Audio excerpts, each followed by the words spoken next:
ನಿಮ್ಮ ಮನೆಗೆ ಲಕ್ಷ್ಮಿ ಒಲಿಬೇಕು ಅಂದರೆ ನೀವು ಮನೇನ ಹೇಗೆ ಇಟ್ಕೊಬೇಕು, ಅಥವಾ ಯಾಕೆ ಮಹಾಲಕ್ಷ್ಮಿ ಕೆಲವ್ರ ಮನೆಗಳು ಮಾತ್ರ ಒಲಿತಾರೆ?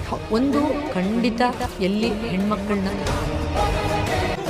ಅಷ್ಟಲಕ್ಷ್ಮಿ ಇರೋ ಅಂದ್ರೆ ಯಾರು? ಮೊದಲನೇದಾಗಿ ನಾವು ಆದಿಲಕ್ಷ್ಮಿ ಆರಾಧನೆ ಮಾಡ್ಬೇಕಾದ್ರೆ ಸ್ಪಷ್ಟವಾಗಿ ನಾವು ನಮ್ಮೊಳಗಿರೋ ಮೂಲ ತತ್ವವನ್ನ ನಾವು ಅರ್ಥ ಮಾಡ್ಕೊಳ್ಬೇಕು.